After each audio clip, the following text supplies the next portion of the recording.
सी थोड़ा मतलब हम एकदम लास्ट सेगमेंट में आ चुके हैं। एक चीज़ है, मैं बांग्लादेश के बारे में थोड़ा बात करना चाहूँगा क्योंकि बांग्लादेश के साथ as the royal family of Tripura आप लोगों का बहुत हिस्टोरिकल टाइज रहा है, and also with Sheikh Hasina also you have good relation. वो तो त्रिपुरा का पार्ट था, Chakla Roshanabad, Comilla, Brahmanbaria, Chittagong hill track, they were all part of Tripura. Now that Bangladesh has वही तो ग्रेटर त्रिपुरा दे दो, has started showing hostile nature towards India. How do you see that? क्योंकि big boundary with Bangladesh. So how do you see that the aggression from? That is what I've been trying to tell the government of India.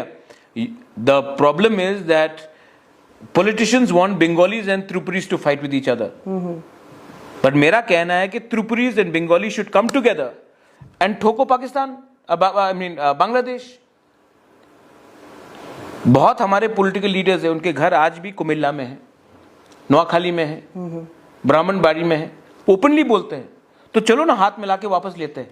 अरे आज बांग्लादेश चिटगोंग हिल tracks, आज पूरा मोहम्मद यूनिस तोहफा gift कर रहा है किताब, देयर इज अ बुक, उसमें पूरा north east is a part of Bangladesh. Are they daydreaming और what?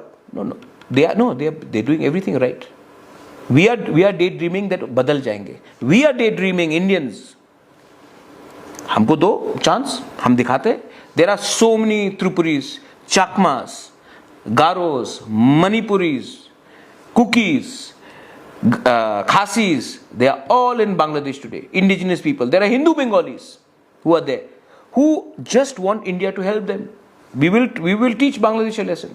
But government of India को लगता है कि मोहम्मद यूनुस या खालिदा जिया सडनली ठीक हो जाएगी। नहीं होगा।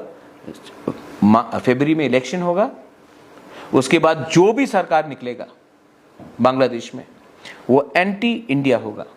जमायते इस्लामी स्ट्रांग हो रहा है।